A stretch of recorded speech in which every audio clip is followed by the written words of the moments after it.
Hello friends, स्वागत है आपका मैथ्स विद संदीप ओझा में। तो दोस्तों, ये हमारा आज मैथ के मोस्ट इम्पोर्टेंट क्वेश्चन का पार्ट 16 होगा। इसके पीछे मैंने पार्ट 15 तक सॉल्व करा दिए हैं। हर पार्ट में मैंने 5-5 क्वेश्चन जो कि एग्जाम के लिए काफ़ी ही इम्पोर्टेंट है उसको सॉल्व करा दिया हूँ। अगर आप नहीं देखे हैं तो हमारे चैनल को विजिट कीजिए और प्लेलिस्ट में सारा वीडियो पड़ा हुआ है, आप वहाँ से देख सकते हैं। तो चलिए आज का हम ये सीरीज स्टार्ट करते हैं, जो कि 5 मोस्ट इम्पॉर्टेंट जो कि प्रीवियस ईयर क्वेश्चन होगा, पिछले एग्जाम का आया हुआ क्वेश्चन है, इसलिए ये ज़्यादा ही महत्वपूर्ण हो जाता है आपके एग्जाम के लिए। और समय कम है, 18 फरवरी को आपका एग्जाम होने वाला है मैथ का। तो आप हमारे वीडियो से बने रहिए, आपको बहुत मदद मिलेगा। चलिए देखते हैं क्वेश्चन को। तो पहला क्वेश्चन है कि उस बिंदु के निर्देशांक ज्ञात करें जो बिंदु -1 और 7 -1 7 और एक बिंदु दिया हुआ है आपका 4-3 को जोड़ने वाली बिंदु को, मान लीजिए कि ये बिंदु हमारा, ये बिंदु का निर्देशांक दिया हुआ है। फर्स्ट बिंदु का निर्देशांक दिया हुआ है -1 और 7, सेकेंड बिंदु का निर्देशांक दिया हुआ है 4 और -3। बोल रहा है कि इन दोनों बिंदुओं को जोड़ने वाली बिंदु, एक बीच में बिंदु है, ठीक, ये समान दूरी पर नहीं है, बस एक बीच में बिंदु है जो इन दोनों को जोड़ रही है। तो ये जोड़ रही है, तो इन दोनों को किसी ना किसी अनुपात में ये पॉइंट आपको बांट रही है, और वो अनुपात आपका दिया हुआ है 2:3। 2:3 मतलब कि ये जो पॉइंट है हमारा P, ये A, ये B। ए पॉइंट बी पॉइंट का निर्देशांक दिया हुआ है बिंदु का। बोल रहा है कि बिंदु P जो है ए को भी जोड़ रहा है, बी को भी जोड़ रहा है, और इन दोनों को 2:3 में विभाजित कर रहा है। तो बताइए कि इस बिंदु P का निर्देशांक ज्ञात करें, यानी कि x और y, भुज और कोटि का मान ज्ञात करना है। तो देखिए कितना आसान क्वेश्चन है, हम विभाजन सूत्र लगा देंगे और आंसर निकाल देंगे। विभाजन सूत्र से चलिए देखिए, ये हमारा x1 y1 है, ये हमारा x2 y2 है, और ये हमारा क्या है, m1 है, m2 है। ये हम सारा लिख लेंगे ताकि आपको कैलकुलेशन में आसानी हो जाएगा। x1 y1, x2 y2, m1 m2। तो चलिए विभाजन सूत्र से हमारा x बराबर क्या होता है, इसको लिखने के दो तरीके हैं। यदि आप x1 से स्टार्ट कर रहे हैं, जैसे x1, तो आपको लेना पड़ेगा m2 प्लस उसके बाद x2, तो आपको लेना पड़ेगा m1। इसका यही सूत्र होता है। अब बटा में जो अनुपात होता है हमारा, उसको हम जोड़ देते हैं, यानी m1 प्लस m2। ये विभाजन सूत्र होता है, और इससे हर बार एग्जाम में एक क्वेश्चन आता ही है। इस सूत्र को याद रखिएगा। y बराबर क्या होता है कि ऐसे ही सेम, अगर हम y1 लेंगे, जैसे हम y1 लिए, तो हम क्या लेंगे, m2 प्लस, अगर हम y2 लेंगे तो हमें m1 लेना होगा। अब बटा में सेम होता है m1 प्लस m2। ये हमारा विभाजन का एक छोटा सा फॉर्मूला होता है। क्या होता है, इसको याद करने का तरीका देखिए। अगर x में तो x ही लेंगे, तो जब x का मान निकालेंगे तो सबसे पहले देखिए हम x1 लिए, तो देखिए जब 1 लीजिएगा तो आपको m2 लेना होगा, m1 नहीं। वैसे ही अगर आप x2 लिए तो आपको m1 लेना पड़ेगा, m2 नहीं। दोनों नंबर यहाँ सेम नहीं आना चाहिए, बस इतना ही ध्यान रखिएगा। यहाँ भी देखिए कि y1 लिए तो हमें m2 लेना पड़ा, y2 लिए तो m1 लेना पड़ा, यानी कि सेम नंबर नहीं आया। यही हमारा विभाजन सूत्र होता है। अब हम मान रखेंगे, हमारा 1 मिनट के अंदर आंसर आ जाएगा। x1 का मान है -1, गुना में m2 है आपका, सॉरी m2 3 है, प्लस x2 है आपका 4, m1 है आपका 2। अब बटा में m1 प्लस m2, यानी कि 2 प्लस में 3। वैसे ही y बराबर अगर आप देखें तो y1 का मान है, ध्यान से देखिएगा, 7, कुछ गुना में m2 का मान है 3, प्लस में y2 का मान देखिए -3, और गुना में m1 का मान आपका कितना है, 2, बटा में m1 plus m2, m1 plus में m2, यानी कि 2 प्लस में 3। अब इसको आप सॉल्व कर लीजिए, जोड़ घटाव कर लीजिए, आपका आंसर आ गया। यानी कि 3 में -1 से गुना करेंगे तो -3, और 4 में 2 से गुना करेंगे तो 8, बटा में 5। इधर करेंगे तो 7 में 3 से गुना करेंगे 21, अब देखिए माइनस हो जाएगा -6 बटा में 5। अब आइए 8 में से 3 गया 5 बटा में 5 कट के 1, यहाँ देखिए 21 में से 5 गया, 21 में से सॉरी 6 गया तो 1 15 बटा में 5 कट के 3 बराबर 3, यानी कि y का मान x का मान आ गया 1 और y का मान आ गया 3। यही हमारा निर्देशांक है P बिंदु का आंसर। कुछ नहीं किए, बस सॉल्व कर दिए, इन दोनों को गुना करके जोड़ दिए और 5 से भागा दे दिए, इन दोनों को गुना करके जोड़ घटाव करके 5 से भागा दे दिए, y का मान 3 आ गया, x का मान 1 आ गया, x और y का निर्देशांक आ गया आपका 5 नंबर फिक्स हो गया। चलिए नेक्स्ट क्वेश्चन देखते हैं। नेक्स्ट क्वेश्चन बहुत ही आसान क्वेश्चन है, क्षेत्रमिति का क्वेश्चन है। क्वेश्चन में दिया हुआ है कि व्यास का मान दिया हुआ है, गोले का व्यास का मान दिया हुआ है 14 सेंटीमीटर। पूछ रहा है गोले का वक्र पृष्ठ का क्षेत्रफल।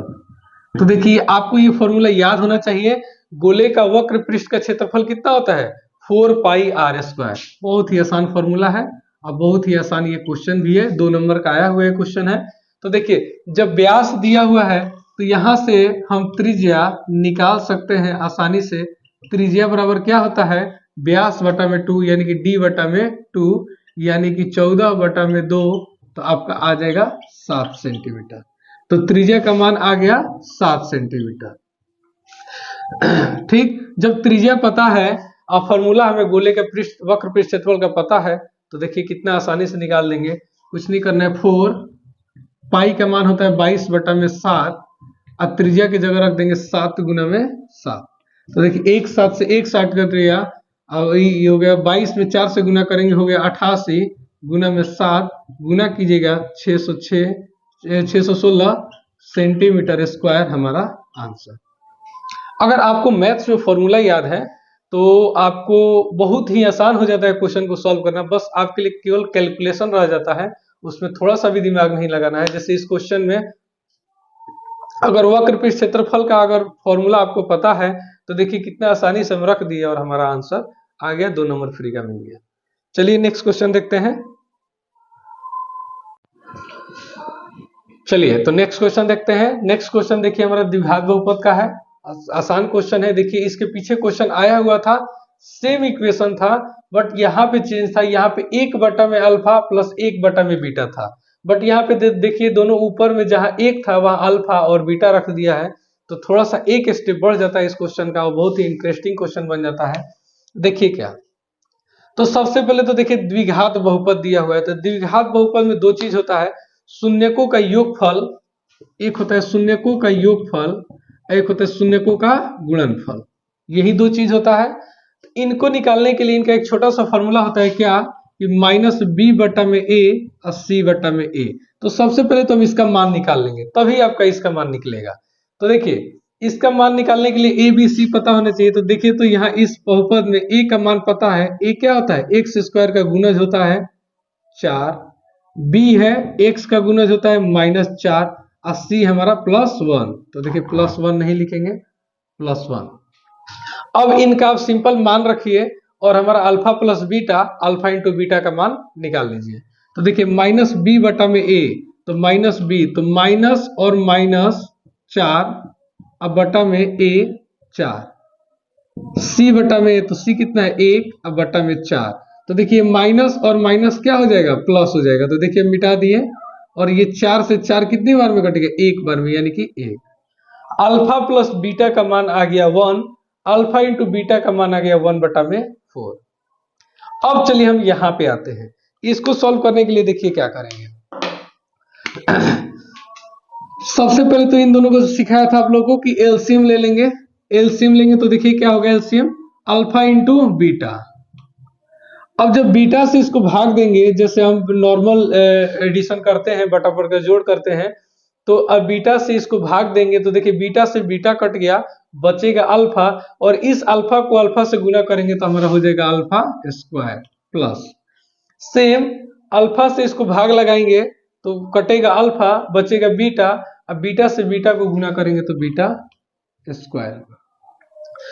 अब इसको थोड़ा गौर कीजिए और यहाँ पे गौर कीजिए तो देखिए हमें अल्फा इंटू बीटा का मान तो सीधे पता है 1/4, लेकिन यहाँ अल्फा स्क्वायर अब प्लस बीटा स्क्वायर है और यहाँ पे देखिए अल्फा अब प्लस बीटा है, तो ये कैसे निकलेगा? क्योंकि स्क्वायर रहता है यहाँ पे तो आसानी से हम मान रख देते हैं, हमारा आंसर आ जाता। तो उसके लिए एक स्टेप बढ़ाना पड़ेगा कि हमें इसको दोनों तरफ वर्ग करना पड़ेगा, स्क्वायर करना पड़ेगा। तो देखिए वर्ग करने पर ठीक, तो अल्फा प्लस बीटा का होल स्क्वायर बराबर, देखिए अल्फा प्लस बीटा का मान कितना है 1 का स्क्वायर, दोनों तरफ क्या कर दिए वर्ग कर दिए। अब दोनों तरफ वर्ग करेंगे तो देखिए हमारा alpha square plus beta square निकल जाएगा, हम उसका मान रख देंगे, हमारा आंसर आ जाएगा। तो देखिए ए प्लस बी का होल स्क्वायर, तो A square plus B square plus 2ab बराबर 1 का स्क्वायर करेंगे 1। अब देखिए हमें इसी का मान निकालना है, ठीक ना, alpha square plus beta square का। तो इसको इधर रखेंगे और 2 अल्फा इंटू बीटा को हम उधर भेज देंगे। तो alpha square plus beta square बराबर 1 माइनस 2 अल्फा इंटू बीटा। तो 1 माइनस 2 अल्फा इंटू बीटा का मान कितना है 1/4, तो ये 2 से 2 बार में कट गया, आ गया आपको 1 माइनस 1/2 दिख रहा होगा आपको। अब बताइए तो 1 में से आधा को घटाएंगे तो हमारा 1/2 यानी आधा आ गया मान किसका, alpha square plus beta square का। यहां तक दिख रहा है, बिल्कुल क्लियर दिख रहा है। Alpha square plus beta square बराबर 1/2 आ गया। कैसे आ गया? हम सिंपल अल्फा प्लस बीटा का होल स्क्वायर कर दिए और हमारा आंसर आ गया alpha square plus beta square बराबर 1/2। तो चलिए यहां मान रखिए 1/2, अब बटा में alpha into beta, alpha into beta है 1/4। तो सिंपली है, पहले को चौथे के साथ गुना करेंगे या दूसरे को तीसरे के साथ गुना करेंगे। तो 1 गुना में 4 अब बटा में 2 गुना में 1, तो देखिए 2 से 2 बार में कट गया और हमारा 2 आंसर आ गया, जो कि बहुत ही आसान क्वेश्चन था। तो बहुत ही आसान क्वेश्चन था, कुछ नहीं किए हैं, एक बार देख सकते हैं आप वीडियो बैक करके अगर नहीं समझ में आया हो। नेक्स्ट क्वेश्चन है, नेक्स्ट क्वेश्चन आपका त्रिकोणमिति का है और देखिए फिर यहाँ त्रिकोणमिति के कुछ इंपॉर्टेंट फॉर्मूले को हम एक बार रिवीजन कर लेंगे। क्या होता है तो देखिए tan थीटा, तो tan थीटा बराबर होता है p बटा में b, sin थीटा बराबर होता है p बटा में h, cos थीटा बराबर होता है b बटा में h। अब ये p क्या होता है, लंब होता है, परपेंडिकुलर जिसको बोलते हैं। b क्या होता है, हमारा आधार होता है। अब वैसे ही h क्या होता है, कर्ण होता है। एक समकोण त्रिभुज की अगर बात करें तो उसमें एक लंब होता है, एक आधार होता है और एक कर्ण होता है, और इनका रिलेशन क्या होता है, एच स्क्वायर यानी कि कर्ण स्क्वायर बराबर लंब स्क्वायर और प्लस में आधार स्क्वायर। पाइथागोरस प्रमेय से ये क्या होता है और इसी पे हमारा बनेगा। देखिए tan थीटा बराबर दिया हुआ है 4/3, यानी कि tan थीटा बराबर 4/3 यानी कि p बटा b। तो देखिए p का मान पता है, b का मान पता है, h निकालना है। तो देखिए यही h हाइपोटेनस जिसको कर्ण बोला जाता है। अब पूरा हिंदी में कर्ण लिखेंगे, आधार लिखेंगे, लंब लिखेंगे तो समय ज्यादा लगता है, इसीलिए आप लोग भी फॉर्मूला मुझे लग रहा है यही याद किए होंगे PBH के नाम से ही। तो चलिए, तो h स्क्वायर बराबर होता है, सबसे पहले क्या करेंगे h का मान निकालेंगे, तभी ना अगर तीनों का मान पता हो, लंब पता हो, आधार पता हो, कर्ण पता हो, तो हम त्रिकोणमिति में किसी का भी मान रख सकते हैं और इसका आंसर निकाल सकते हैं। तो देखिए h का फॉर्मूला क्या होता है, h स्क्वायर बराबर p स्क्वायर और प्लस में b स्क्वायर। तो देखिए p स्क्वायर तो थोड़ा सा डायरेक्ट करेंगे हम, p कितना है 4 है, 4 का स्क्वायर कितना होता है 16, प्लस में b स्क्वायर, b कितना है 3 है, 3 का स्क्वायर 9 होता है, यानी कि 25 h स्क्वायर बराबर, और यही a स्क्वायर इधर आएगा तो क्या हो जाएगा, रूट हो जाएगा, और देखिए हमारा h का मान आ गया 5। तो p का भी मान पता चल गया, b का भी मान पता चल गया और h हम निकाल लिए 5।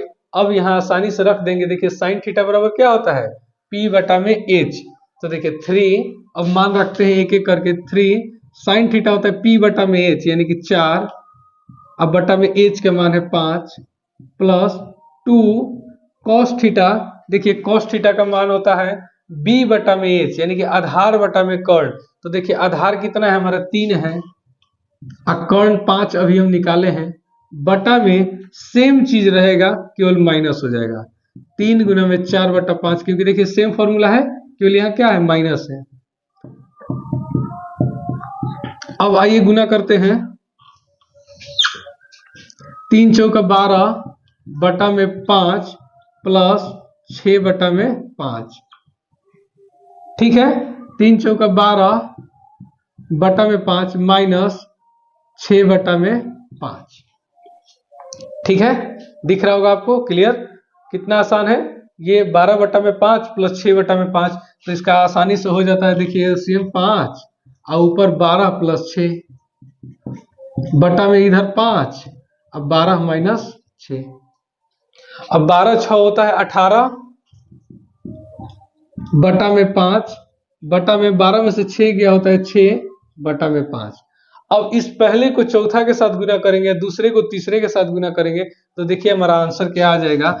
आंसर आ जाएगा 18 गुना में, इधर बना है 18 गुना में 5 बटा में 6 गुना में 5। तो देखिए 5 से 5 कट गया, 6 से 18 3 बार में कट गया, और हमारा 3 आ गया क्या, आंसर। बहुत ही आसान क्वेश्चन है ये, शायद 5 नंबर का आया हुआ क्वेश्चन है ये। तो देखिए सबसे पहले क्या दिया, tan थीटा दिया होता तो पी बी पता था, h निकाल लिए पाइथागोरस प्रमेय से, तो h का मान पता चल गया। अब तीनों हम मुझे पता चल गया, आधार लंब कर्ण। तो देखिए हम इसमें सिंपल रख ले, साइन थीटा बराबर होता है आपका p बटा में h, और कॉस थीटा बराबर होता है b बटा में h। रख के सिंपली कैलकुलेशन किया, हमारा आंसर 3 आ गया, जो कि आसान क्वेश्चन था। तो चलिए नेक्स्ट क्वेश्चन देखते हैं। नेक्स्ट क्वेश्चन एक प्रायिकता का क्वेश्चन है, जो कि आपको मैंने पीछे कराया हुआ भी था, और वहां एग्जाम्पल भी आपको दिया था, सेम उसी के जैसा है। क्या है कि दो पासा को एक साथ फेंका जा रहा है। तो देखिए दो पासा 1 2 3 4 5 6, ये हमारा पहला पासा हो गया, 1 2 3 4 5 6।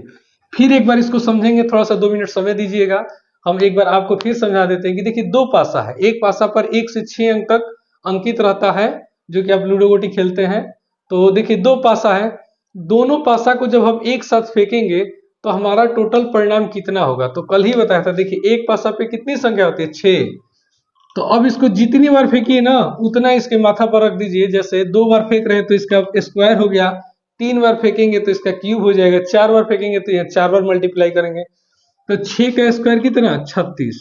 यानी कि इसका कुल परिणाम 36 आएगा। मतलब कि दो पासा को हम एक साथ फेंकेंगे तो हमारा 36 प्रकार की घटना आ सकती है।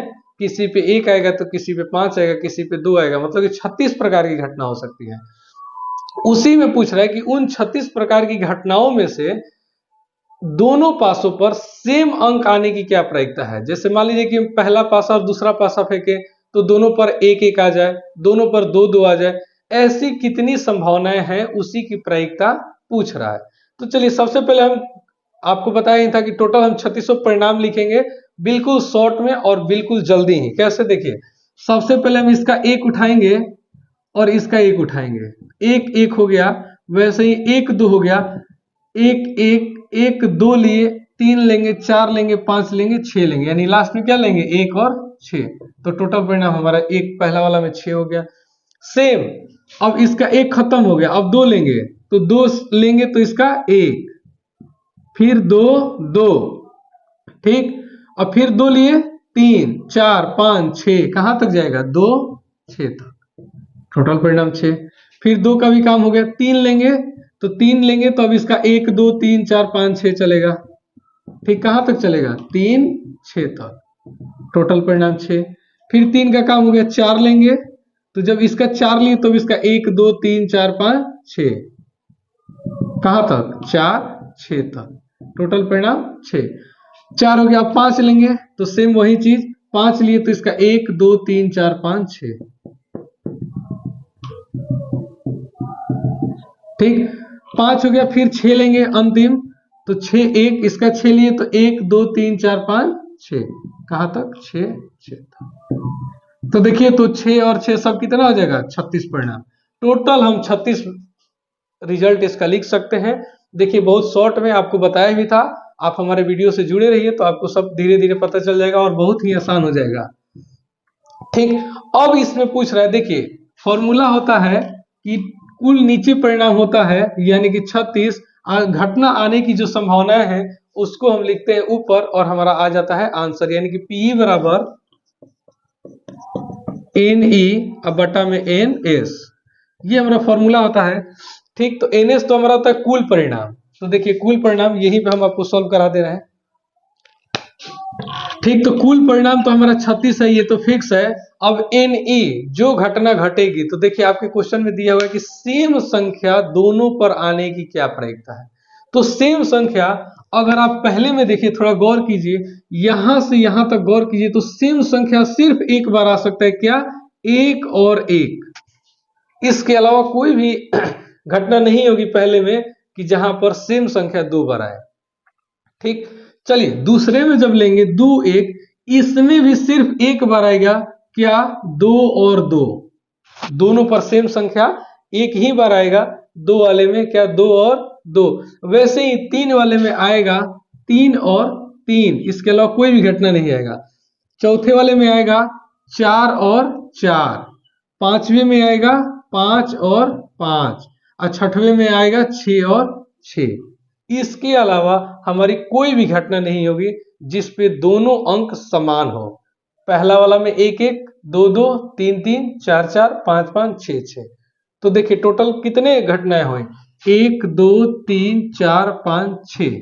तो एनी की जगह रख देंगे 6 और इसको कटा देंगे 6 से 6 बार में, और हमारा आंसर आ गया 1 बटा में 6। बहुत ही आसान क्वेश्चन था। इसके पिछला क्वेश्चन में सेम था कि दोनों संख्याओं का योग 8 हो। ठीक, तो सेम हम इसी प्रकार से बनाएंगे। तो दोनों संख्याओं पे योग 8 हो, तो पहला वाला में था ही नहीं, दूसरा वाला यहां से स्टार्ट किए थे, तो एक घटना हम यहां गिने थे। फिर 3 और 5 था, बताया था, आप वीडियो में जाके देख सकते हैं। तो देखिए इसका आंसर क्या हो गया? 1 बटा में 6 आंसर हो गया। तो इस वीडियो में इतना ही। नेक्स्ट वीडियो में हम जो पार्ट 17 होगा उसमें भी 5 मोस्ट इंपॉर्टेंट क्वेश्चन लेकर आएंगे जो कि आपकी प्रीवियस ईयर होगा। और अगर वीडियो पसंद आया हो तो हमारे चैनल से जुड़े रहिए, चैनल को अपने दोस्तों के साथ जरूर शेयर कीजिए। धन्यवाद।